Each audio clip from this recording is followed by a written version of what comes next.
Hello दोस्तों, आज के सेशन में आज की क्लास में हम लोग देखने वाले हैं बिहार विधान परिषद का जो है कार्यालय परिचारी का जो एग्ज़ाम हुआ है उसका ओरिजिनल क्वेश्चन मेरे पास आ चुका है और इस कुछ सभी क्वेश्चन का एग्ज़ाम एनालिसिस करने वाले हैं।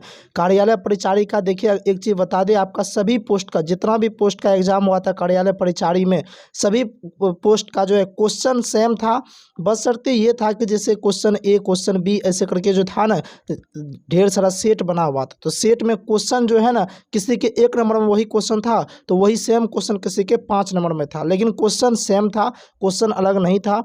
इसलिए आप लोग सभी पोस्ट वाले इस क्लास को देखिएगा और साथ ही जिसका विधानसभा का एग्जाम आगे होने वाला वो भी देखिएगा, क्योंकि इसमें आप देखिएगा डीईओ में जो एग्ज़ाम हुआ था ना वहाँ से भी एक क्वेश्चन पूछा गया है। उसका जो इससे पहले हुआ था एएसओ पोस्ट के लिए वहाँ से भी एक क्वेश्चन आज के एग्ज़ाम में पूछा गया है। तो कहीं ना कहीं ये साबित करता है कि पिछले वाले परीक्षा से 1-2 क्वेश्चन डायरेक्ट रहता ही है, ठीक है।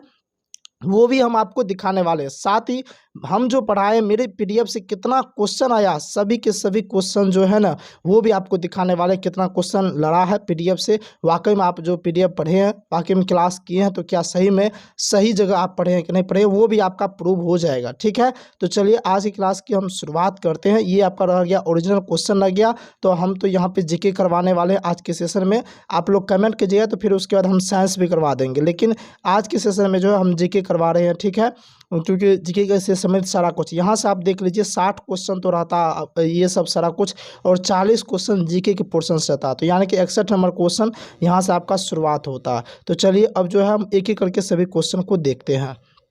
सबसे पहला जो क्वेश्चन है भाई साहब, सबसे पहला क्वेश्चन आपका पूछा गया क्वेश्चन नंबर 61, किस संविधान संशोधन से भारत के संविधान में मूल कर्तव्य जोड़े गए थे। ये क्वेश्चन जो है हूबहू डाटा एंट्री ऑपरेटर का उठा के दे दिया है। आप देख लीजिए हूबहू क्वेश्चन आ गया, इसलिए मैं बोला था कि क्वेश्चन एनालिसिस करवाते, जिसका एग्जाम नहीं भी है वो भी देखिए क्वेश्चन आता हूबहू। इसका राइट आंसर क्या हो जाए, 42वां संविधान संशोधन हो जाएगा, यानी कि ऑप्शन नंबर डी हो जाएगा। 1976 में किया गया था। हम मूल कर्तव्य से हम 5 ही बातें तो बताए थे और 5 ही बात से क्वेश्चन आ रहा। पहला बताए थे कहाँ से लिया जाएगा, और पूछेगा तो रूस से। पूछेगा कौन सा समिति, तो स्वर्ण सिंह समिति आप याद रख लीजिएगा। मूल कर्तव्य में स्वर्ण सिंह समिति आप याद रख लीजिएगा। इंदिरा गांधी की सरकार में 10 मूल कर्तव्य जोड़ा गया था, लेकिन बाद में लगा कि नहीं भाई सब और जोड़ना चाहिए, तो 86वां संविधान संशोधन के तहत 11वां मौलिक कर्तव्य जोड़ा गया था। वो जोड़ा गया था 86वां संविधान संशोधन के तहत, लेकिन जो 10 मौलिक कर्तव्य जोड़ा गया था वो 42वां संविधान संशोधन के तहत जोड़ा गया था। टोटल अभी वर्तमान कितने मूल कर्तव्य है, 11 मूल कर्तव्य है। पूछेगा अनुच्छेद, पूछेगा तो अनुच्छेद 51 का क हो जाएगा। अगर आपसे भाग पूछेगा तो भाग 4 का क हो जाएगा। इन सभी बातों को हम बता दिए थे, और ये भी बताते अगर हाई लेवल का यहाँ से क्वेश्चन आएगा तो आपको 11 मूल कर्तव्य में से जो है ना आपको ढूंढने के लिए दे जाए कौन सा ये मूल कर्तव्य है या कौन सा मूल कर्तव्य नहीं है। लेकिन क्वेश्चन इतना ही पूछा जाएगा, इससे बाहर नहीं पूछा जाएगा। इतना सारा कुछ बता रखे थे। अब कहिएगा सर क्या ये क्वेश्चन जो पीडीएफ में आया है या आप सिर्फ ऐसे ही बोलते जा रहे हैं, तो चलिए हम आपको यहाँ पे दिखा देते हैं कि पीडीएफ में देखिए हूबहू क्वेश्चन आया है। आप जाइएगा भारत का संविधान पीडीएफ क्वेश्चन नंबर 259 जाइएगा, यहाँ लिखा हुआ मूल कर्तव्य किस संविधान संशोधन के तहत शामिल किया था, 42वां संविधान संशोधन के तहत। अब बताइए इससे भी ज़्यादा कुछ होगा, और डिटेल में यहाँ ये भी लिख देते 86वां संविधान संशोधन 2002 के तहत 11वां मौलिक कर्तव्य शामिल किया गया था। यानी 11वां मौलिक कर्तव्य का मूल कर्तव्य वो तो सेम है, वो तो आप लोग जानते ही बचपन से, उसमें तो कोई कहने वाली बात ही नहीं है। तो यहाँ पे देख लीजिए आपका जो है 86वां दिया ही भी नहीं था। अगर आप चाहते ना तो आपका ऑप्शन भी दूर दूर था, आप सही कर सकते थे। तो इसका राइट आंसर क्या है, ऑप्शन डी हो जाएगा। चलिए नेक्स्ट क्वेश्चन को आगे बढ़ते हैं। नेक्स्ट क्वेश्चन क्या था, क्वेश्चन नंबर 62 क्या कहता है। क्वेश्चन नंबर 62 कहता है कि भारत के संविधान की 10वीं अनुसूची में क्या है। देखिए भारत में टोटल अगर अनुसूची की बातचीत करेंगे वर्तमान में तो 12 अनुसूची है, लेकिन मूल संविधान में 8 अनुसूची था। अगर 8 अनुसूची में पहला तो आपका संघ राज क्षेत्र के बारे में बताता है, दूसरा आपका क्या बताएगा भाई, वेतन सब भत्ता सब बताएगा, यही ना। तीसरा आपका शपथ के बारे में बताएगा, यही ना। चौथा राज्यसभा की सीट के बारे में, पाँचवा अनुसूचित जाति जनजाति के विशेष क्षेत्र के बारे में बताएगा। छठा जो है वो 4 राज्य को लेकर, यानी कि आपका कौन सा हो गया, असम हो गया, मेघालय, मिजोरम, ये सब जो ट्रिक आपको दी थी ये सब राज्य को लेकर बताएगा। 7वां तो सूची के बारे में बताएगा। 8वां आपको भाषा के बारे में बताएगा। 9वां तो आपको क्या बताए थे, भूमि सुधार से, और 10वां क्या बताया, दल बदल से। तो आपको इसमें यही देखना था कि दल बदल कहीं पे है तो कहेगा जी सर जी दल परिवर्तन है यहाँ पे। तो अब सोचने वाली बात ही क्या, छोड़िए ना, अब दल बदल कहीं भी छोड़िए। ये 7वां हो जाता, और 7वां भाई साहब 7वां ये है क्योंकि तीनों सूची का चर्चा किया गया। और राज्यसभा सीट का बंटवारा ये तो चौथा हो गया भाई साहब। यानी कि भाषा अभी जस्ट हम बताए भाषा हो गया 8वां हो गया, और यहाँ पे आपका कौन सा हो जाएगा 10वां दल बदल हो जाएगा। और 11वां में हम क्या बताए थे, पंचायती राज बताए थे कि नहीं बताए, कहिए जी सर जी बताए थे। 12वां में नगर पालिका बताए थे कि नहीं बताए थे। अब कहिएगा सर इसका राइट आंसर क्या हो जाएगा, ऑप्शन बी हो जाएगा। पूरे के पूरे हम क्वेश्चन डिस्कशन करवा दिए हैं, पूरे अनुसूची हम पढ़ा दी है, यहाँ पे देख लीजिए 2 मिनट में, ठीक है। अब कहिए सर ये क्वेश्चन आया क्या आपके पीडीएफ से, हाँ जी क्वेश्चन आया, आप यहाँ पे देख लीजिए ना, टेंशन लेने वाली बात ही नहीं है। क्वेश्चन में भारत का संविधान जाइए, क्वेश्चन नंबर 168, दल बदल कानून किस अनुसूची में, 10वीं अनुसूची में, एकदम क्लियर लिखा हुआ। अब इससे ज़्यादा आपको क्या चाहिए। अब यहाँ पे हम ये भी लिख दिए 52वां संविधान संशोधन 1985 के तहत, देखिए पंचायती राज 11वां अनुसूची, मतलब सारा कुछ लिखा हुआ, आप देख लीजिए ना, क्वेश्चन हूबहू आ रहा। क्वेश्चन में आपको टेंशन नहीं लेना, हम यही बोले थे कि बस पढ़ के अगर चले जाइए, जितना बोले हैं आपका बल्ले बल्ले हो जाएगा। देखिए क्वेश्चन अगर दिखाने लगे ना, अगर हम दिल से बोले, अगर सच्चाई बोले, तो क्वेश्चन जो है ना मेरे पीडीएफ और पढ़ाया हुआ से जो है ना 85% क्वेश्चन आया, 85%।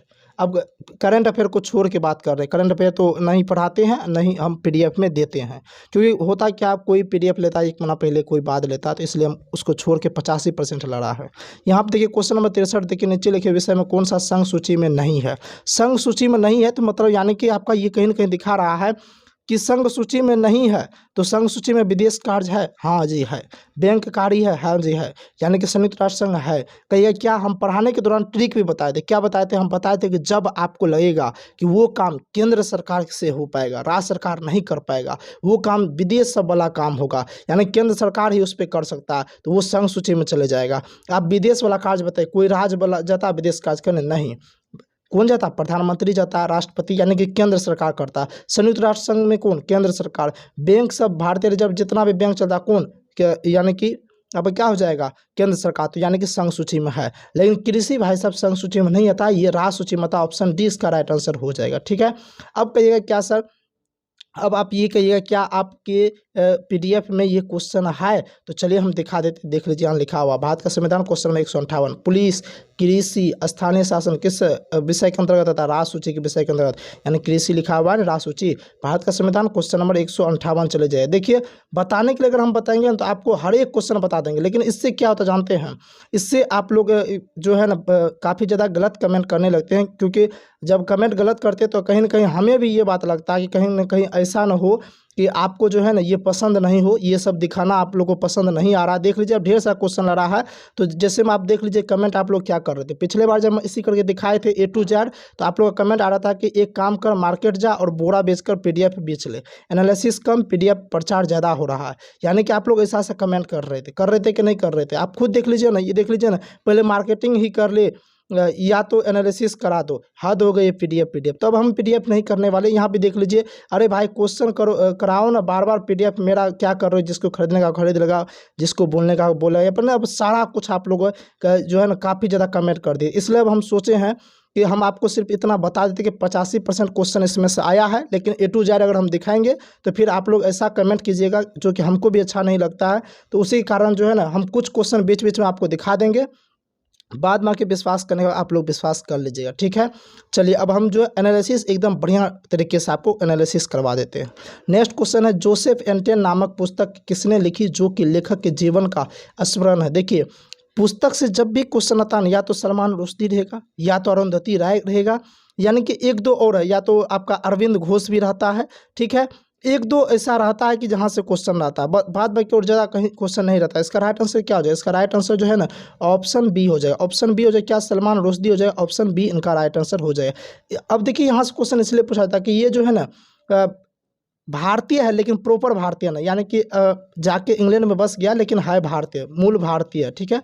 चलिए नेक्स्ट क्वेश्चन देखते हैं। नेक्स्ट क्वेश्चन क्या कहता है कि भारतीय संविधान का अनुच्छेद जो है ना 19 का एक कौन सा स्वतंत्रता नागरिकों को नहीं देता है।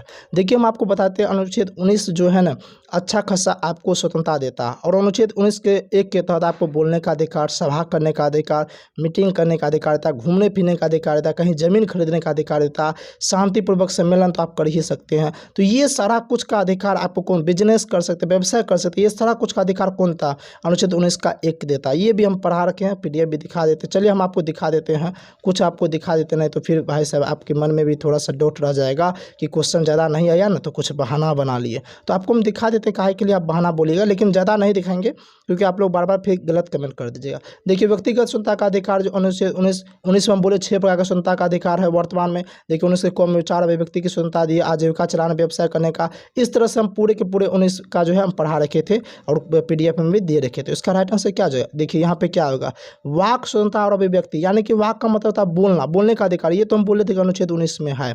शांतिपूर्वक और निरायुक्त सम्मेलन, यानी कि सम्मेलन बोलिए, सभा बोलिए, ये करने का अधिकार दिए थे, तो ये भी तो भाई साहब है। आप देख लीजिए ना, भारत के राज्य क्षेत्र एवं सर्वत्र आबाद संचरण की स्वतंत्रता, ये भी तो है। यानी कि क्या जो इसका राइट आंसर क्या हो जाए, क्योंकि यहाँ पे पूछा जा रहा है नहीं वाला भाई साहब, नहीं वाला कौन नहीं है, तो ऑप्शन सी राइट आंसर नहीं है। संपत्ति को हासिल करने, रखने और बेचने की स्वतंत्रता नहीं है। ऐसे भी आपको बता दे, देखिए अगर इतना भी याद नहीं रहता ना तो एकदम सिंपल तरीका बताते हैं एग्जाम में आपको कैसे बनाना था, 1 मिनट में एग्जाम में कैसे आप सॉल्व करते हैं, एकदम सटीक एग्जाम का बताते हैं आपको। ये तो मालूम होगा अनुच्छेद 19 स्वतः मौलिक अधिकार के अंतर्गत, कहिएगा जी सर जी एकदम सही बात है।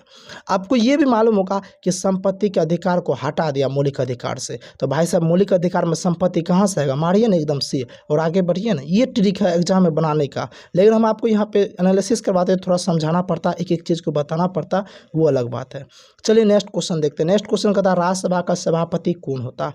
राज्यसभा का सभापति देखिए भारत का उपराष्ट्रपति होता है, ऑप्शन बी इनका राइट आंसर हो जाएगा। हम आपको बताए थे कि राज्यसभा का सभापति उपराष्ट्रपति होता है, लेकिन उपराष्ट्रपति इसका सदस्य नहीं होता, ये भी याद रख लीजिएगा, सदस्य नहीं होता। यानी कि पदेन सभापति कहिए या राज्यसभा का सभापति कहिए, उपराष्ट्रपति तो होता है लेकिन उपराष्ट्रपति राज्यसभा का सदस्य नहीं होता है। यहाँ से ये भी बताते हैं, ऐसे भी क्वेश्चन पूछा जाता है कि ऐसा कौन सा है जो कि राज्यसभा का सभापति, राज्यसभा का सदस्य नहीं होता लेकिन राज्यसभा का सभापति होता है, तो उपराष्ट्रपति होता है। तो इसका राइट आंसर ऑप्शन बी हो जाएगा। और इसको हम ये भी बताते हैं, अगर मान के चलिए इस पे अविश्वास प्रस्ताव लाया जाए उपराष्ट्रपति पर, तो उपराष्ट्रपति पे सबसे पहले अविश्वास प्रस्ताव जो लाया जाए वो राज्यसभा में ही लाया जाएगा, और राज्यसभा ही इसको जो है ना उपराष्ट्रपति के पद को हटा सकता है। ये बात भी हम आपको बताए थे अच्छे तरीके से। और ये भी बोले थे कि उपराष्ट्रपति यानी कि कहता है ना कि अपना आदमी ही जो है ना हमेशा धोखा देता, उसी तरीके से उपराष्ट्रपति पे अविश्वास प्रस्ताव राज्यसभा ही लाता, क्योंकि राज्यसभा का ही ये सभापति होता है उपराष्ट्रपति।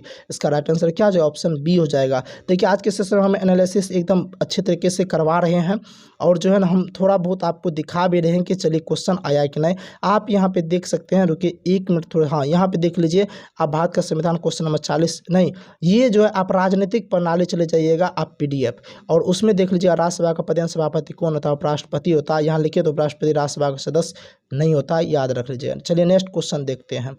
नेक्स्ट क्वेश्चन क्या कहता है, नेक्स्ट क्वेश्चन कहता है कि वर्ष 2023 में किसे मेजर ध्यानचंद खेल रत्न पुरस्कार से विभूषित किया गया था। देखिए इसमें जो है करंट अफेयर से मेरे ख्याल से 3 क्वेश्चन आया, ठीक है आपको दिखा देंगे। 3 क्वेश्चन आया करंट अफेयर से लगभग, तो यहीं कहीं ना कहीं करंट अफेयर इसमें थोड़ा सा इसमें जो है महत्व दिया गया। इसका राइट आंसर क्या हो जाएगा, ऑप्शन ए हो जाएगा, चिराग चंद्रशेखर शेट्टी और रकी रेड्डी सात्विक साईराज हो जाएगा, ऑप्शन ए इनका राइट आंसर हो जाएगा। ये तो करंट अफेयर था। नेक्स्ट क्वेश्चन देखते हैं। नेक्स्ट क्वेश्चन कहता है नाट्य शास्त्र जो कि भारतीय शास्त्रीय नृत्य का मुख्य स्रोत है, वो किसने लिखा था, तो भरत मुनि ने लिखा था नाट्य शास्त्र को। और टोटल कितने शास्त्रीय नृत्य, 8 शास्त्रीय नृत्य है। आपको पूरे के पूरे 8 शास्त्रीय नृत्य आपको याद रहना चाहिए, कहीं ना कहीं वहाँ से क्वेश्चन पूछा जाता है, ठीक है। जैसे आपसे पूछ दे कुचिपुड़ी कहाँ का शास्त्रीय नृत्य है, तो आंध्र प्रदेश का। इस तरीके से जैसे असम का क्या है, तो ठीक है सत्रिया हो गया। जैसे कथक कहाँ का है, यूपी उत्तर प्रदेश, उत्तर भारत का एकमात्र कथक ही है। इस तरीके से आपको 8 शास्त्रीय नृत्य को याद रखना, कहीं ना कहीं यहाँ से क्वेश्चन पूछा जाता है। और देखिए कुछ स्टूडेंट को हम लास्ट में बताए थे आखिरी दिन क्या पढ़ के जाना, उसमें बताए थे स्ट्रेटेजी के पढ़ना है तो लुसेंट से पढ़ लीजिएगा, और लुसेंट में ये क्वेश्चन है, यानी कि लुसेंट से मेरे PDF में भी है, लुसेंट में भी है। तो हम आपको ये भी बता दिया, तो PDF से पढ़ लीजिए या फिर लुसेंट से भी पढ़ सकते हैं। तो लुसेंट से भाई साहब क्वेश्चन पूछा गया। यहाँ पे देखिए एकदम हाई लेवल, थोड़ा सा हाई लेवल किया है क्वेश्चन को, जबरदस्त क्वेश्चन किया है। क्वेश्चन देखिए क्वेश्चन 69 क्या कहता है, निम्न में कौन कालानुक्रमित से सही है। एक बात आपको बता दे, आज का क्वेश्चन जो है ना हम आपको इजी तो नहीं कर सकते, लेकिन इजी तो बिल्कुल नहीं है, मॉडरेट है, और कुछ क्वेश्चन हाई लेवल का है, ठीक है। अगर हम बात करें डाटा एंट्री ऑपरेटर से 72 क्वेश्चन, यानी कि थोड़ा हाई लेवल क्वेश्चन आज के सेशन में है, यानी कि आज के एग्जाम में था। डेटा एंट्री ऑपरेटर में तो काफ़ी ज़्यादा इजी क्वेश्चन था, इस्तेमाल भी किया गया था शब्द का एकदम आसान आसान, लेकिन इसमें थोड़ा सा उसके मुताबिक हल्का हार्ड किया गया है। तो आप ये समझिए इसका कटअप जो है थोड़ा सा कम जाने वाला उसके मुताबिक, ठीक है। तो ज़्यादा टेंशन नहीं लीजिए। इसका राइट आंसर क्या जो निम्न में कौन कालानुक्रमिक से सही है, यानी कि आपको पूछा जा रहा है कि सबसे पहले कौन बना था, उसके बाद किसका निर्माण हुआ, उसके बाद किसका निर्माण हुआ, इसको आरोही क्रम में आपको सजाना है।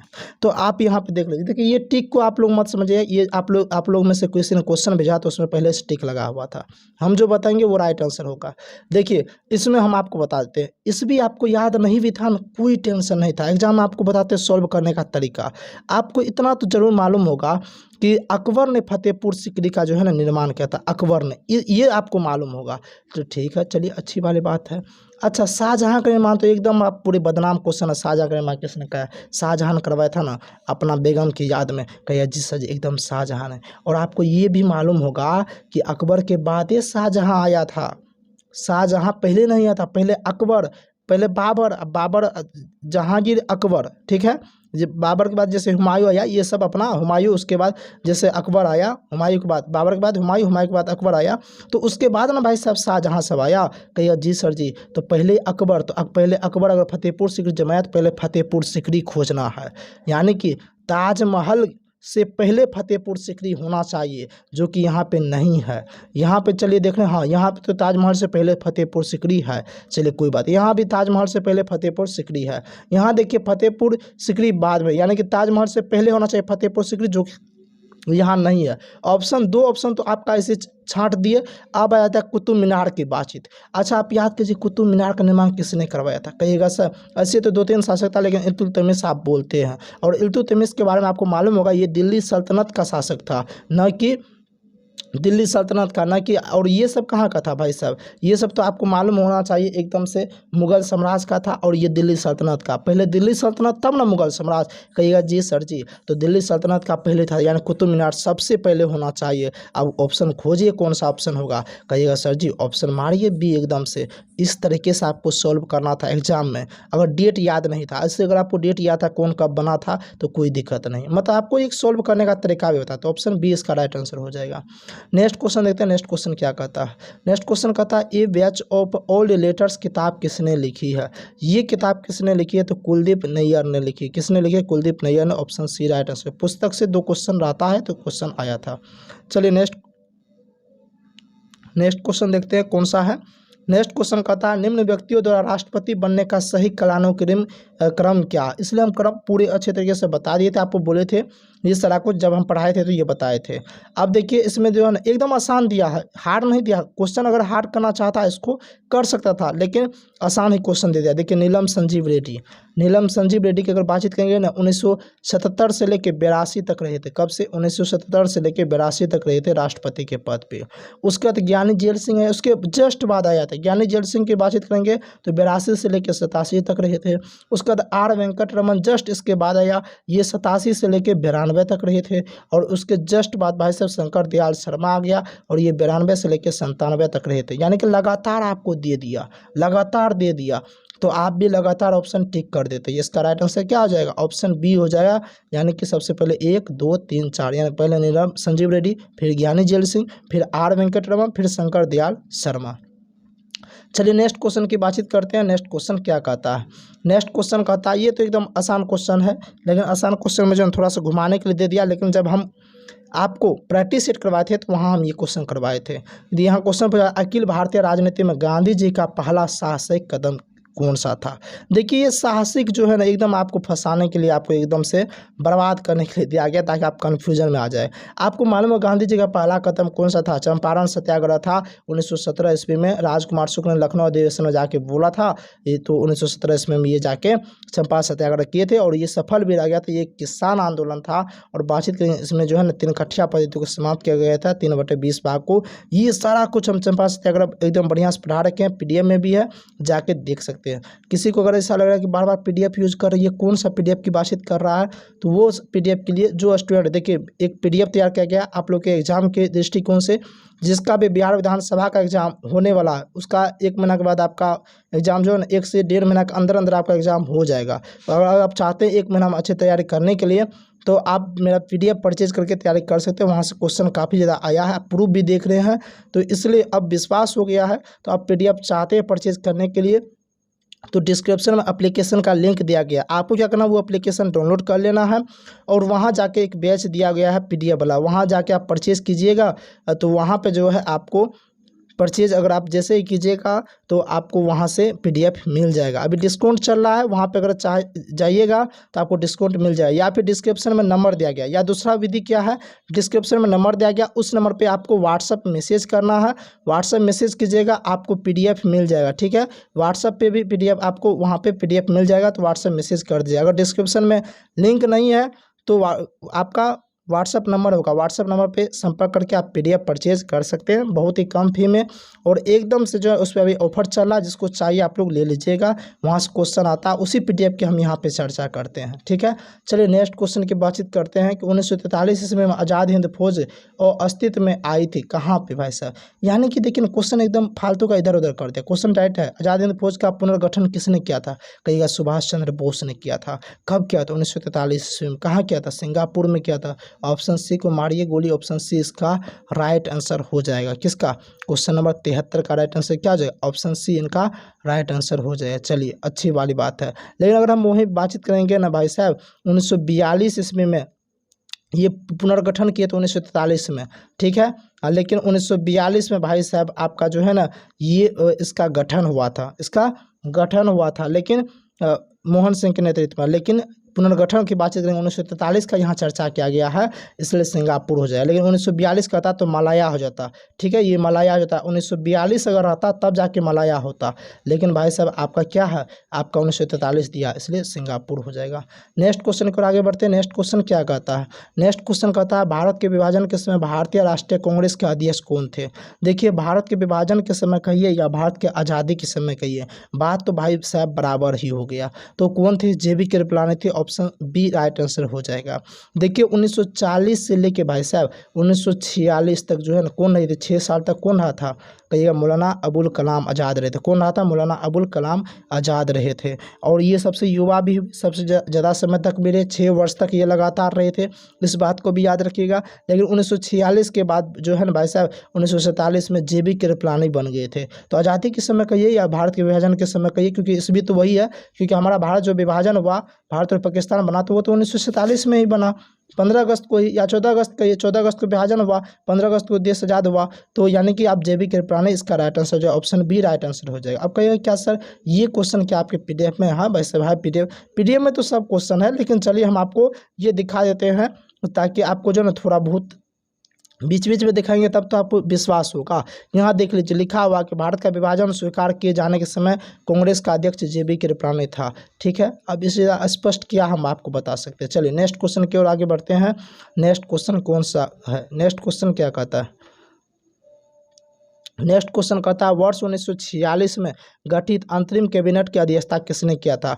देखिए ये गठित अंतरिम कैबिनेट बोला जा रहा है ना, ये आपका प्रस्तावना वाला नहीं बोला जा रहा, ये अंतरिम वाला बोला जा रहा है। तो इसका राइट आंसर क्या हो जाएगा, जवाहरलाल नेहरू हो जाएगा, ऑप्शन बी इसका राइट आंसर हो जाएगा। नेक्स्ट क्वेश्चन की बातचीत करते हैं। नेक्स्ट क्वेश्चन क्या कहता है, नेक्स्ट क्वेश्चन कहता है मॉन्टेग्यू चेम्सफोर्ड की रिपोर्ट क्या कहती है। देखिए सबसे पहली वाली बात है कि मॉन्टेग्यू चेम्सफोर्ड रिपोर्ट जो है ना ये 1919 में आया था। ठीक है, हम आपको बताए थे 1909 में जो है ना मार्ले मिंटो एक्ट लाया गया था 1909 में। तो अगर 1909 की बातचीत करेंगे तो इसको तो हम कहते हैं मार्ले मिंटो एक्ट कहते हैं, लेकिन 1919 को क्या कहते हैं भाई साहब, 1919 को कहते हैं मॉन्टेग्यू चेम्सफोर्ड सुधार अधिनियम। तो यानी कि इसका राइट आंसर क्या हो, ऑप्शन बी हो जाएगा, 1919 का मॉन्टेग्यू चेम्सफोर्ड सुधार अधिनियम, ऑप्शन बी इसका राइट आंसर हो जाएगा। ये भी PDF में आप जाके देख लीजिएगा, भारत के संविधान में आप जाइए ना शुरुआती में ये क्वेश्चन है। देखिए भारत सरकार अधिनियम 1935 यहाँ से जो है ना हमारे संविधान में सबसे ज़्यादा यानी कि 250+ अनुच्छेद हमारे संविधान में इसी अधिनियम से लिया गया है। और पूछा है भारतीय स्वतंत्रता अधिनियम 1947, इसके आधार पे जो है ना हमारा देश आज़ाद हुआ, इस बात को आप याद रखिए। जिसका राइट आंसर क्या हो जाएगा, ऑप्शन बी राइट आंसर हो जाएगा। नेक्स्ट क्वेश्चन की बातचीत करते हैं। नेक्स्ट क्वेश्चन क्या कहता है, चलिए नेक्स्ट क्वेश्चन की ओर देखने के लिए चलते हैं। तो नेक्स्ट क्वेश्चन कहता है, एकदम आसान क्वेश्चन है। निम्नलिखित में किसने अप्रैल 1930 में नमक कानून को तोड़ने के लिए तंजौर तट पर एक मार्च का आयोजन किया गया था? ये क्वेश्चन हम आपको बातचीत करेंगे। ये प्रीवियस ईयर है विधान परिषद का, बिहार विधान सभा का प्रीवियस ईयर क्वेश्चन नहीं है, बिहार विधान परिषद का। बहुत को मालूम ही नहीं कि बिहार विधान परिषद सभा अलग अलग होता है। आपको बता दें, परिषद अलग है, सभा अलग है। तो परिषद का ये प्रीवियस ईयर क्वेश्चन का ये जो है ना क्वेश्चन है। तो इसका राइट आंसर क्या हो जाएगा? सी राजगोपालचारी हो जाएगा। ऑप्शन बी इसका राइट आंसर हो जाएगा। ठीक है, चलिए नेक्स्ट क्वेश्चन की ओर आगे बढ़ते हैं। एक दो क्वेश्चन जो प्रीवियस से डायरेक्ट डाल दिया जाता है। ठीक है, चलिए नेक्स्ट क्वेश्चन का था क्वेश्चन नंबर 78 कि विक्टोरिया जलप्रपात किस नदी से संबंध है? देखिए, विक्टोरिया जलप्रपात की अगर बातचीत करेंगे ना, तो ये जो है चंबेजी नदी पे, ये किस नदी पे विक्टोरिया जलप्रपात? तो विक्टोरिया जलप्रपात जो है चंबेजी नदी पे, कहाँ पे? दक्षिण अफ्रीका में। अगर पूछा जाए कहाँ पे? दक्षिण अफ्रीका में, जाम्बिया और जिम्बाब्वे की सीमा पर ही जो है ना ये स्थित है भाई साहब, जिम्बेजी नदी पर। ठीक है, तो ऑप्शन डी इसका राइट आंसर हो जाएगा। वही पूछा था किससे संबंधित है।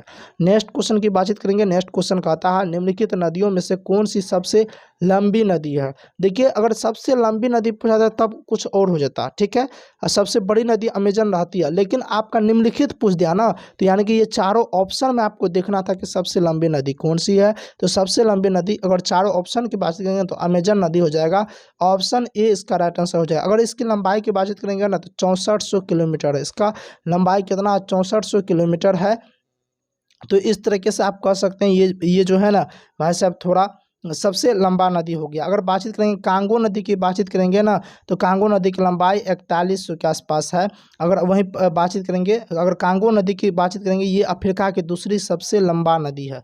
अफ्रीका का जो है सबसे दूसरा लंबा नदी है, क्योंकि पहला तो नील नदी हो गया और दूसरा आपका हो जाएगा कांगो नदी हो जाएगा। अगर लीना की बातचीत करेंगे तो इसका जो है ना 4294 किलोमीटर है इसका। ठीक है, और बात करें आमुर के तो 2824 किलोमीटर है। और ऑप्शन के अनुसार को बोलता है कि सबसे छोटी नदी, तो आमुर को टिक करते, सबसे लंबी तो अमेजन को टिक करते। ऑप्शन ए इसका राइट आंसर हो गया। नेक्स्ट क्वेश्चन को आगे बढ़ते हैं। नेक्स्ट क्वेश्चन कहता है कि निम्नलिखित नगरों में से कौन सा एक भूमध्य रेखा के सर्वाधिक निकट है? भूमध्य रेखा का ये या भी विषुवत रेखा का ये, उसके सबसे निकट वाला आपको बताना था, सबसे नज़दीक में। अगर हम बातचीत करेंगे ना इस ऑप्शन के अनुसार, तो सिंगापुर हो जाएगा। ऑप्शन डी इसका राइट आंसर हो जाएगा। अगर बातचीत करेंगे ये जो है ना सिंगापुर जो भूमध्य रेखा से 200 किलोमीटर उत्तर, अगर भूमध्य रेखा से कितना 200 किलोमीटर उत्तर में है, तो यानी कि 200 किलोमीटर भूमध्य रेखा से इसका जो है लंबाई है। आप बोल सकते हैं। ठीक है, तो इसका राइट आंसर क्या हो जाएगा? कहिएगा ऑप्शन डी इसका राइट आंसर हो जाएगा। चलिए नेक्स्ट क्वेश्चन को आगे देखते हैं। नेक्स्ट क्वेश्चन क्या कहता है? ये सब ज्योग्राफी का क्वेश्चन है। नेक्स्ट क्वेश्चन कहते हैं, निम्नलिखित में से कौन सा भौगोलिक रूप से ग्रेट निकोबार से सबसे निकट है?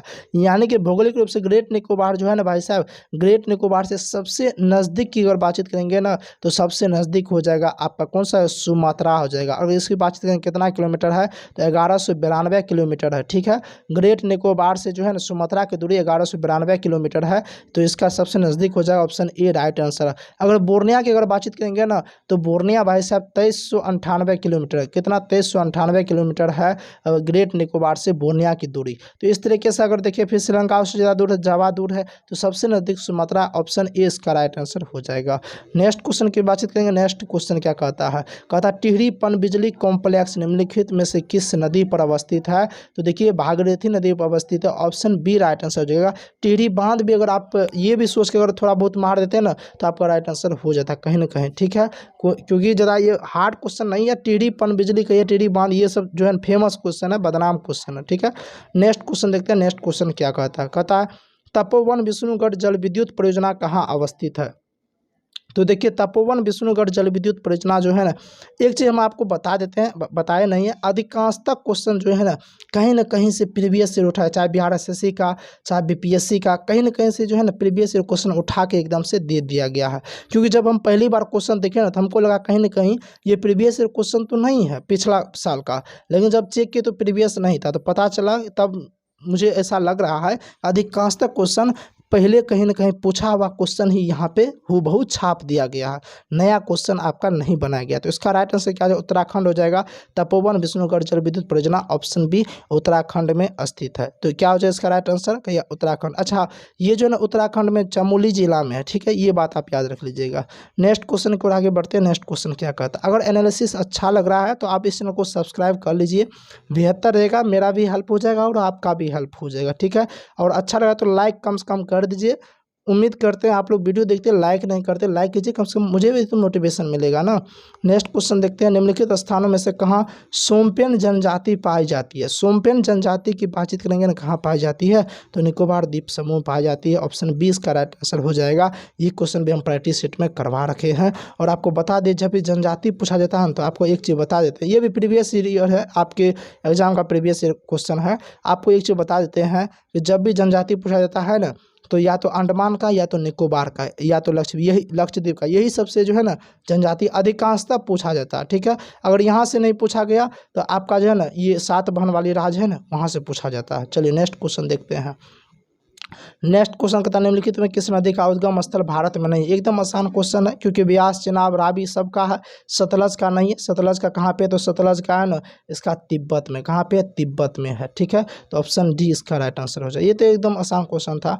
नेक्स्ट क्वेश्चन देखिए भाई साहब, हम आपको जब पढ़ा रखे तो बोल लेते इस टाइप से क्वेश्चन आजकल पूछा जाता है, पूछा गया है। क्वेश्चन क्या पूछा गया है कि ब्रिटिश द्वारा भारत में अपने व्यापारिक केंद्रों की स्थापना का सही कालानुक्रम क्या है। तो देखिए सबसे पहले यानी कि ये क्वेश्चन ये कहता है कि ब्रिटिश ईस्ट इंडिया कंपनी जब भारत में आया तो व्यापार करने के लिए जो है ना सबसे पहले अपना व्यापारिक कोठी कहाँ बनाया, फिर उसके बाद कहाँ बनाया, फिर अपना केंद्र कहाँ बनाया, इस तरीके से आपको पूछा जा रहा है, ठीक है। ये क्वेश्चन कहता है। तो देखिए आपको इतना तो मालूम था कि सबसे पहले सूरत में बनाया, सबसे पहले सूरत में बनाया, ये तो सबको मालूम था। तो आप सबसे पहले दो ऑप्शन को तो ऐसे फेंक देते, बोलते जाओ भाई साहब तुम एकदम से घर जाओ, एकदम से सो जाना, और यहाँ दे दिया सूरत लास्ट में, तो बोल देते एकदम से जाओ तुम सोने के लिए। अब बच गया आपके पास दो ऑप्शन। और आपको ये भी मालूम होगा कि कलकत्ता में तो आते आते उसको 1757 लग गया था, नहीं समझे। 1757 प्लासी का युद्ध हुआ था, तो उसके बाद ना धीरे धीरे वो कलकत्ता में जाकर स्थापित हुआ था, तो उस समय तक आ गया था, ठीक है,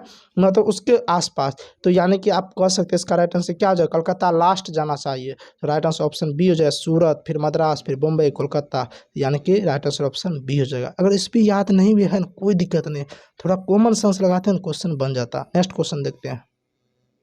नेक्स्ट क्वेश्चन कहता है कि चित्तरंजन दास की अध्यक्षता वाले किस संगठन में नेताजी सुभाष चंद्र बोस मुख्य कार्यपालक अधिकारी के बाबत कार्य किए थे।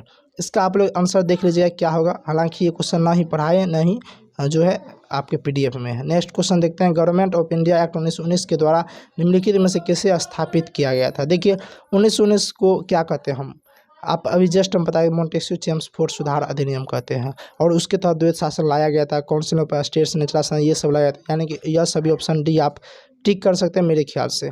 नेक्स्ट क्वेश्चन देखते हैं। नेक्स्ट क्वेश्चन कहता है, निम्नलिखित में कौन हर्षवर्धन का दरबारी था। हर्षवर्धन का दरबारी कवि कौन था, बाणभट्ट था। ऑप्शन सी इसका राइट आंसर हो जाए। एकदम बदनाम क्वेश्चन है, अब कहिए बदनाम क्वेश्चन है तो हम कैसे मानेंगे। तो देखिए ना पीडीएफ में भी ऐसे ही दे रखा है, यहाँ पे देख लीजिए। आप चले जाइएगा कौन सा भारत का इतिहास पीडीएफ जाइएगा, क्वेश्चन नंबर 106, बाणभट्ट किसके दरबारी कवि थे, हर्षवर्धन, है ना। अब बताइए रत्नावली नगानंद प्रियदर्शिका किसकी रचना है, हर्षवर्धन की रचना है। ये भी बात आप याद रख लीजिएगा, हर्षवर्धन की रचना है। तो ये सब जो है ना एकदम से थोड़ा सा जो है ना बदनाम क्वेश्चन है भाई साहब, आप मानिए नहीं मानिए लेकिन बदनाम क्वेश्चन है। चलिए नेक्स्ट क्वेश्चन को आगे बढ़ते हैं। नेक्स्ट क्वेश्चन क्या कहता है, नेक्स्ट क्वेश्चन कहता है, आसान क्वेश्चन था, बना सकते थे। नेक्स्ट क्वेश्चन का था, प्राचीन भारत में आजीवक पंथ का संस्थापक कौन था। तो आजीवक पंथ का संस्थापक मक्खली गोसाल था। ऑप्शन ए राइट आंसर हो जाएगा।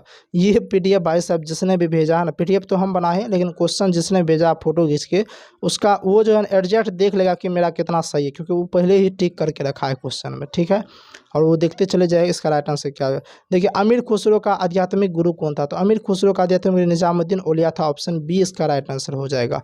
आप देख लीजिएगा मध्यकालीन हिस्ट्री वाला पीडीएफ में ये क्वेश्चन है। चलिए नेक्स्ट क्वेश्चन कहता है कि सुल्तान बनने से पहले निम्नलिखित में किसने कारा के गवर्नर के रूप में कार्य किया था। तो देखिए ऑप्शन के अनुसार जाइएगा तो इल्तुतमिश राइट आंसर जो ऑप्शन है, क्योंकि ये भी गवर्नर के तौर पर काम किया था, ठीक है, और ये सुल्तान भी बना था। तो ऑप्शन ए राइट आंसर हो जाएगा। नेक्स्ट क्वेश्चन की बातचीत करते हैं। नेक्स्ट क्वेश्चन का था आगरा शहर की नींव किसने डाली। देखिए आगरा शहर कहा जाए, आगरा शहर की नींव तो सिकंदर लोदी हो जाए। क्या जो है सिकंदर लोदी हो जाएगा। ऑप्शन ए इसका राइट, सॉरी ऑप्शन सी इसका राइट आंसर हो जाएगा। नेक्स्ट क्वेश्चन की बातचीत करते हैं। बनारस में संस्कृत कॉलेज की स्थापना किसने की थी। ये क्वेश्चन भी पीडीएफ में है और हम क्लास के दौरान हम पढ़ा भी रखे हैं, ठीक है, यूट्यूब पे भी पढ़ा रखे हैं। ढेर क्वेश्चन लगवाते कि पीडीएफ अगर कोई ये बोलने कि सर इतना क्वेश्चन आपके पीडीएफ में आ रहा है, आप पीडीएफ को फ्री क्यों नहीं कर देते, फ्री कर दीजिए। पहली बात तो फ्री का वैल्यू नहीं है। अब कहिएगा नहीं सर हम वैल्यू देंगे, हमको फिर भी फ्री कर दीजिए, तो आपको बता देते हैं पीडीएफ ही नहीं, हम पीडीएफ में जितना भी क्वेश्चन है ना, क्वेश्चन और डिस्कशन साथ में यूट्यूब पर हम फ्री में पढ़ा रखें। आप जाके फ्री में यूट्यूब पे देख लीजिए, एकदम से आपका बल्ले बल्ले है। तो आप एकदम से ये क्यों बोलते हैं, हम फ्री में करवा रखे हैं फ्री वालों के लिए। जो बोलते हैं ना हम गरीब से है सर, हमको नहीं है उतना सारा कुछ नहीं कर पाते, तो यूट्यूब पे पढ़ा रखे हैं, यूट्यूब पे भी पढ़ लीजिए ना, तो ढेर सारा आपका क्वेश्चन बन जाएगा। इसका राइट आंसर क्या जो ऑप्शन ए जोनाथन डंकन हो जाएगा। नेक्स्ट क्वेश्चन की बातचीत करेंगे। नेक्स्ट क्वेश्चन क्या कहता है। नेक्स्ट क्वेश्चन कहता है इंडियन सिविल सर्विसेज से सुभाष चंद्र बोस का चयन कब हुआ था। देखिए सुभाष चंद्र बोस का जब हम जीवनी पढ़ा रहे थे तब हम बताए थे उसका जन्म जो है ना उड़ीसा के कटक में हुआ था। कहाँ पे हुआ था, उड़ीसा के कटक में उसका जन्म हुआ था। और हम बताए थे कि ये जो है ना ICS के एग्जाम में चौथा रैंक हासिल किया था। कौन सा, इंडियन सिविल सर्विसेज में जो है ना, इंडियन सिविल सर्विसेज में हम बताए थे कि ये इतना पढ़ने में तेज थे, ये चौथा रैंक हासिल किया था। आप याद कीजिए क्लास में आप लोग कमेंट भी किए थे, कि आप लोग ये कमेंट भी किए थे कि सर उस समय जो है ना कंपटीशन उतना हाई नहीं था। मेरे समय में कंपटीशन काफ़ी ज़्यादा हाई है, इसलिए हम उतना रैंक नहीं ले पाते हैं। लेकिन उस समय कंपटीशन हाई नहीं था, इसलिए वो चौथा रैंक ला लिया।